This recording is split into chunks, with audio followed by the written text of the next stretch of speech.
I'm Melanie Johnson along with my co-host Jen Foster. We are both 13-time best-selling authors. We've published over 2,500 books and made all of our authors #1 bestsellers. We own Elite Online Publishing. If you want to become a best-selling author, look us up at eliteonlinepublishing.com. Now, welcome to the podcast that shares secrets from top industry experts that show you how to get lasting success and results. This is the Elite Expert Insider Podcast. Hi, everyone. This is Melanie Johnson with another super podcast for you. We're so glad you're here with us today. Hey, Jen, how are you doing? I'm doing great. It's an amazing day.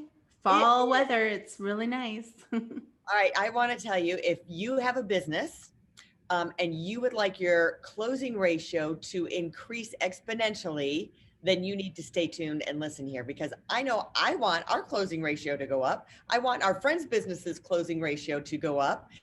Conversion rate, that is when you get someone that comes in your door that you convert them to a customer. So you're at the right place today. We have Clare Cui with us. I'm not sure I said her last name right because I didn't ask her before the show. Cui, right? Cui. Okay, Clare Cui. And I have to say, I'm really excited. I've got my notepad ready, but first make sure you subscribe to our show. That way you'll get notifications every time we have our show. It comes on once a week and you'll see who the guest is. And so we want to make sure you do that and share it on your social media. We would love that as well. And if you're looking to write a book and become a #1 best-selling author, whether it's for your business or it's a fiction book, but we are awesome at business books, please contact us at Elite Online Publishing. Well, let's get started because I want strategies of how to close, especially during COVID. I want to have that magic mindset. I want to know how I can sell confidently at any price and to 2x our sales. So Clare, welcome. Thanks for coming today. Thank you so much, Melanie and Jen, for having me. And it's Cui without the N. So it's like queen, but Cui. I like that. Yeah. Okay. Cui. Got it. Yeah. So thank you so much for a generous introduction. And I am so committed to, especially women, being able to have thriving businesses and get clients even during climates like COVID, because it doesn't matter. The world is still turning, and the people out there that want your services, they actually need you to sell them. So I'm excited to be here. Awesome. Tell us, how did you get started in sales? How did you get started in this company and coaching and helping others to be great at sales? Well, it started in a very eat, pray, love moment where I had been rejected for, I'd say it felt like the 15th time, but it was probably like the 5th time. And I was originally in a fitness niche, and I had made my offering and I presented it to this person who was just the perfect fit. And they politely smiled and said, "I can't afford it. No, thank you." And it was in that moment where my confidence was just basically like a bug underneath somebody's shoe, and it just was so low. And I made that decision in that moment of rejection, of just feeling so defeated, and my value of all my intelligence, my wisdom, my experience just felt like it was just swirling down the drain. And in that moment, it's when I really decided that I needed to get a handle on my business and especially sales. So I had invested in mentorship, and I realized that sales really is the mother skill. If you don't have sales, you do not have revenue. And I just realized if I can close, if I can actually get people to see the value by my communication, understanding their psychology, that's when I can actually make an impact in their lives and get them into my fitness niche. So I started getting clients, and I was investing more and more in business, and I got sucked into the world of coaching. I'm sure both of you know that, or many of you out there have been at a seminar, maybe you hold seminars, you understand the power of live events. And I got so good at sales that I kind of was getting scooped up by other multi-6 and 7-figure entrepreneurs to be part of their sales teams, which evolved into leading multi-7-figure sales teams. And in fact, this past month, I just led a team that I work very closely with, running their sales team, to have the biggest launch that we've ever had during COVID, during quarantine, and been able to create revenue in a digital way through our sales team that traditionally we were relying on in-person events to actually generate the same revenue. So I'm really proud of my moment of feeling completely defeated to being able to lead other teams, other entrepreneurs into closing more sales. What do you think some of the biggest mistakes are that sales teams make, sales people make, especially on high ticket items? Because I know you focus more on high ticket, and we're high ticket as well. What do you think some of the biggest mistakes are? Wow, where do I even start? I think the biggest mistake with not being able to close high ticket sales is, first of all, winging it. You just can't wing it. And also, yes, you might have a script. And by the way, you could Google right now sales script and you might come up with something. But I think the biggest mistake is not going in there with a plan, or a plan that is outdated or not to scale to where you're at based on the phase of business that you're in. So I know that most entrepreneurs, you can go to any business coach, they'll give you a sales script, but that's really just half of the recipe that it takes to actually create sales that feel authentic and aligned, because the other half of that is not what you say. And I hope if you're listening to this, please write this down. It's not what you say, but it's who you're being in that conversation that actually matters more, because content, your script, is a dime a dozen. But who you're being in that moment when you're connecting with a client, when they're exchanging massive amounts of trust, whether it's $3,000, $5,000, $20,000, $40,000 sales that I've seen and transacted for other entrepreneurs, it really matters what you as your salesperson or what your team is conveying by how they're showing up. That matters way more. So that's a huge mistake. I love that you say that being, because a lot of times we're in our sales script, or we're going through our, questions or our answers that we're supposed to be saying to the person that we're trying to enroll in our program. And you get caught up in that instead of, listening to them and just being there and feeling that energy between you. And it can happen over Zoom too, because we've felt it. So I love that you talk about that. I talked about that. So tell us some objections and how to overcome and how to navigate those objections that come, because that's like the biggest thing for me is like, okay, I get all these objections and then I get kind of stuck sometimes. I love this question. And I firmly believe I will go to bat at any moment and say that the real conversation starts with an objection. That's where you get real. That's where everybody's stuff comes up. And I'll just give you the biggest objection right now that most people say, and I guarantee you know it. It's, I can't afford it. I don't have the money right now. It's not in the budget. So let me give you just the hottest tip and just the basic sales psychology of what's happening when somebody says, I can't afford it. And some of you might know this. And if you don't, it's really about the value. And what I mean by that, it's not that what you're doing or offering or your course isn't valuable. It's Mhm. that there is a gap in their perception of the value of what they're actually going to get. And there might have been something, and this is again why content is a dime a dozen. It actually doesn't matter what your script is, it's who you're being as a leader during the entire conversation up to the objection that will help you.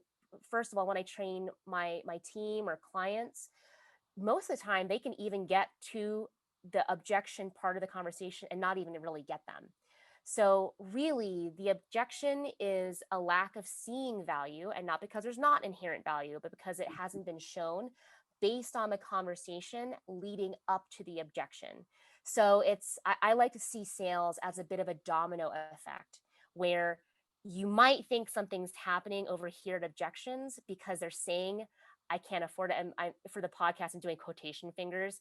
I can't afford it. But really, there were so many signs or clues Mhm. that weren't even maybe said that you could have picked up on by who you were being as a leader way before in the conversation, and addressed objections before they happen. I want to kind of go back to those are all great tips. I love all that. And it's like showing the value is such a key thing. What do you think? I kind of want to go back to that sentence that you said earlier about, how you're showing up and your being. what is the mindset and psychology um, for people buying and for the salesperson? Like, what kind of mindset do you have to be in, right? Who do you have to show up? Who do you have to be? I guess is the first question. Yeah. Oh, this, Melanie, you are just poking my heart right in the center of it, like a little dough girl, like woohoo. And I'm just gonna not go headfirst into the woo woo side, but I'm gonna take a guess that most of your listeners do some kind of personal development, have some kind of practice, whether that's daily affirmations or if you are of the religious type, devotions, or you meditate, something like that. And when it comes to who you're being, it's really about being a leader in your own life, first and foremost.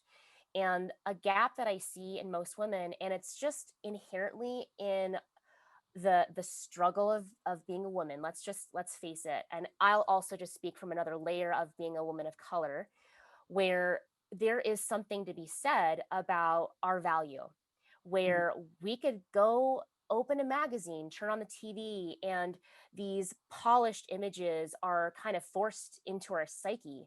So there is a level of we are seeing how we're not valuable because we're, not fitting into the size 0, or we don't have thigh gap. Like, what is that? It's just insanity to me. So it really takes us being a leader in our own life, being Mhm. willing to take moments of pause to understand and be connected to ourselves Mhm. so that we can connect with other people. And that's the magic. Because if we're disconnected from our own value, if we're disconnected from what we're here to actually give as service providers, that's going to show up in a conversation.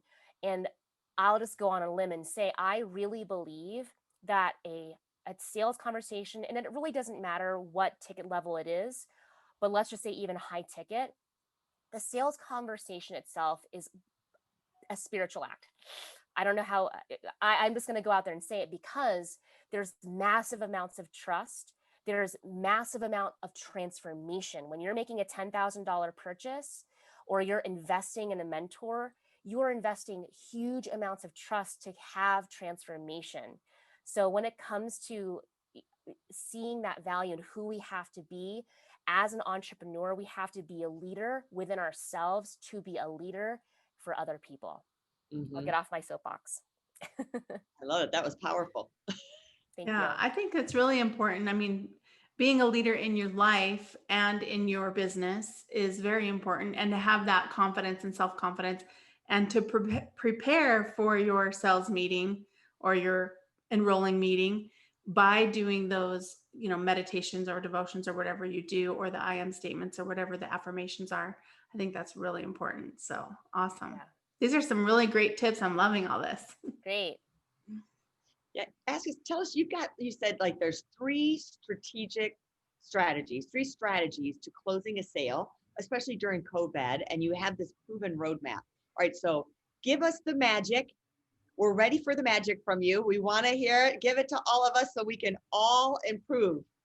I love it. Okay, so there really, in a sales conversation, there's really, if I were to, I could even nut it down to two major things. And again, dime a dozen, the content is, you could actually look this up on Google, but it's really about the value, going back to what is their vision? What does your actual ideal client really want? And I'm not just talking the super fluffy, I want to be happy. No, no, no, no.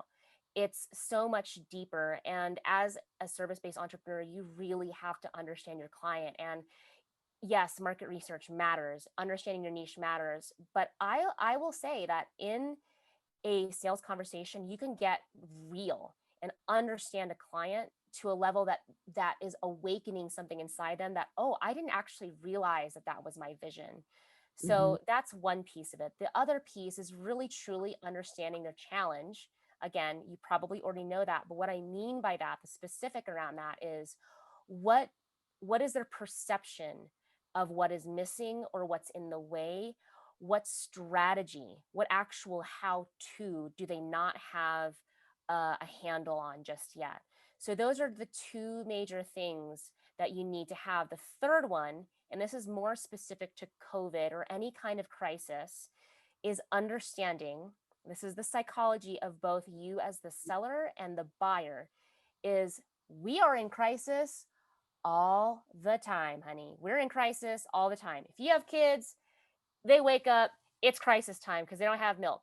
You have a dog, it's crisis time because they have to go outside and relieve themselves.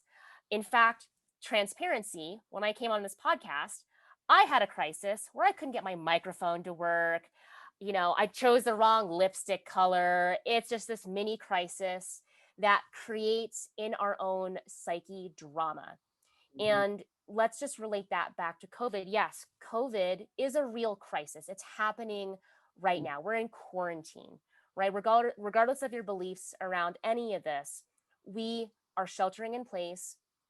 Our lifestyle has changed. And that is a perception of a crisis. And when we realize, though, that yes, this is a global crisis and in a micro level, it's affecting us in our daily lives, the truth is we're always in crisis. So when it comes to objections, they're going to say stuff like, my dog just threw up. I can't invest in this program. My lipstick is the wrong color. I have to wear a mask. It doesn't actually matter what the perception of the crisis is. As the seller, we have to understand that the bigger crisis, and which has actually led them to be on the phone with you, is really the task at hand. Again, that goes back to being willing to be a leader and stand for the crisis that your client came to the phone with in the first place. So wrapping up in a beautiful bow is, can you get them to a vision? Can you understand what strategy is missing? And then really realizing that we're in crisis all the time. No matter what our little ego mind or gremlins are saying or barking at us, we're always in crisis. And that's just the human experience. But I want to break that down just a little bit further. So I like the vision is really like the vision of, like in our business would be the vision of walking them through the results, the outcome that you're going to be a number one bestseller. You're going to hold your book in your hand. You're going to be autographing your book, like giving them that whole vision of the result, right? And then the strategy, is it just finding out like when you say what's missing, is it like, well, like we have authors that come to us, well, I've got the book partially written, but my stumbling block is actually, the online publishing part. I don't know how to do that. So identifying what their biggest thing is and then hone in on how you can help with that part of that strategy, not like your whole service, but just really what's missing, would you say? Yeah, so there's again, like this is a simple concept that is a deep, deep rabbit hole. And there's actually a systematic way that I teach that actually gets you down to what different components of a challenge there is. So for example, if somebody has a challenge with writing a book, right? Well, what is that challenge exactly? Like, what do they not know how? What is their perception of what's in the way? Do they feel like they have writer's block all the time? They're a constant writer's block. It's really about addressing and meeting them where they're at in their perception of what's going wrong. And then I call it like teasing it out, where you're getting to the nitty gritty of their perception, how they really feel about it, if that makes any sense. Yeah. And I'll just share a story. We had someone who came to us just 2 days ago, ready to get his book going. And his crisis is he's in Louisiana and there's a hurricane hitting him since we talked yesterday. So I know, like, I'm not going to hear back from him right away. I have to check in, but like, that's a little bigger crisis, so you have to work your way. So how do you work a way around like the crisis that delays them? Like, this happened, my kids got sick, so I can't get back to you. I kind of want to do this, but I have all these little crises coming up that is stopping me from executing. Sure. So what I love about this is what I call the time objection in a different outfit, where, right, where it's just, I think of like Mr. Potato Head, where it's like the fake mustache and the glasses, but it's like Mr. Potato Head. So this is really just a time objection. And what I would do, Melanie, with that client that said, there's a hurricane, I'm in Louisiana, which is real, right? That's actually a real thing. And what's going to happen after the hurricanes? I'm from Virginia, so I know hurricanes. Like, we would have hurricane parties, and yeah, you might get your power turned off for a couple of days. And of course, if you're in a place where Louisiana, it's really devastating. But at a certain point, after the hurricane's over, after whatever pieces need to be put back together, that problem that they came to you with is still there. Mm-hmm. So really, again, who you're being should be a leader.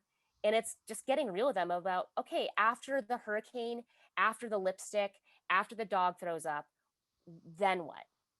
Because the Yeah. problem that they have, the book, is still going to be there. Because a Mm-hmm. book is no small feat. I mean, that is a major undertaking. And I'm going to take a guess that your listeners, your clients have a deep desire to actually transmute and translate what's internal onto paper. Mm-hmm. So that niggling little thought doesn't go away, right? So it's about really stepping in that leadership and being able to say, hey, I hear this vision for you. Mm-hmm. I understand that this is really important to you. So when? Because hurricanes are going to come, cars are going to break down, Yeah. things are going to happen. What then? How do you overcome that? I love that, because it's like you've got to overcome the crisis, and then but you still have to get your objective and your goal of getting your book published or whatever it is that you're working for in your business to solve Yeah, that problem. exactly. And another thing I like to say is life is always in session. Life is always happening, right? So the car breaks down, you fix it, and then you get home, there's dog throw up, right? I mean, Right. or I hope this is For kids, relatable. right? Yeah, right. The Yeah. kids, or the kids threw up. I mean, it's the same thing. That Yep. life is always going to be happening. So again, this goes back to the crisis thing, where life is full of crisis. That is the human experience. And if we don't have the bitter, how can we enjoy the sweet? And that is actually going back to the very first thing I talked about, which is the leadership. Where if you aren't willing to take leadership in your life, even with uh, a car breaking down, then you get home, you get you get it fixed, and then the dog's throwing up. If you have great leadership skills in Mm-hmm. being willing to be flexible, being willing to see the good, being willing to pivot, being willing to stay the course when it's necessary, all these things that take inherent leadership skills, that will translate when you're navigating other people in their crisis, which is essentially what we're doing in a sales conversation in Yeah. 30 minutes. So how do you get from, so I know a lot of people like the car salesman stigma. Oh, you don't want to come off salesy. How do you sound like where you're not pushy? You keep following up, because some people have a short sales process, other people have a long sales process. How do you get so you're not like that pushy salesman, that you're just pleasantly persistent, so to speak, and providing value? Are there any key tips on that? 100%. So if you don't want to be salesy, this is again why I'll go back and just say, please do not go on Google and use a sales script. Please be willing to evolve past your initial sales script, Mm-hmm. because it's not about, I'm going to say this so slowly, it's not about saying or doing it right.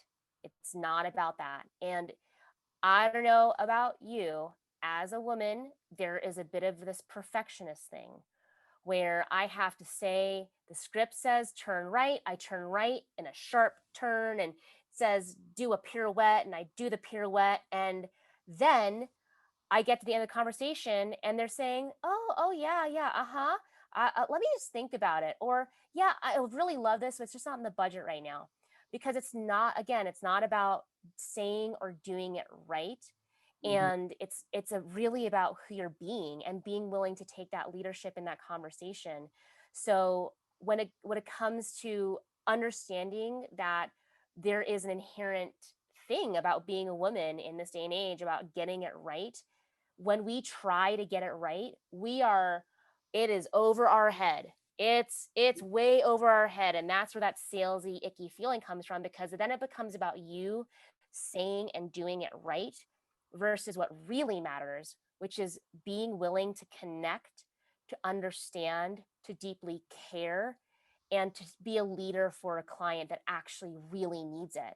So that salesy feeling versus that soulful selling that's aligned, that feels good for everybody on both sides, that is the way that I prefer to teach. And you, again, I can't even remember what movie this is, but it's like coffee's for closers and you're a loser. You can't have coffee. Like that energy. And by the way, we've all felt that. Like you've gone to a car dealership and it's like blood in the water, right? Where they're smiling and they're so warm and they have a dog too, but you can feel it. You can feel that they're, yes, saying the right things.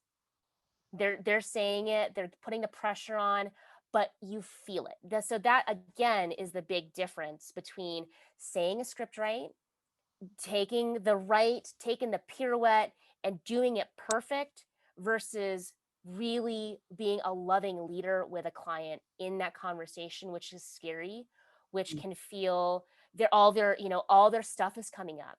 So again, it's really about understanding the psychology, understanding the emotions, being in integrity, all these things that are not in your script. Yeah. They're just not. Yeah. I love all that stuff. You have so many great strategies and tips. Tell us where people can go to get more of your strategies and to get your help and your training. That's so awesome. Thank you for asking, Jen. So I actually have a little gift / a big gift for all the listeners here. And it's basically a podcast goodie bag where I have an exclusive training, which is about how to convert in COVID.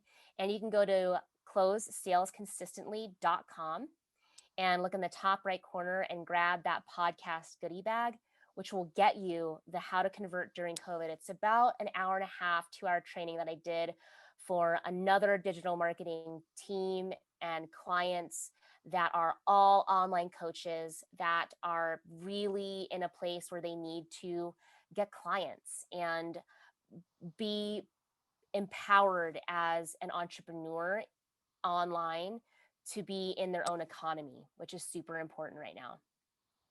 I love that. Well, I'm going to download it. I'm going to watch it for sure. I want more. I had so much here, but I feel like I still want more.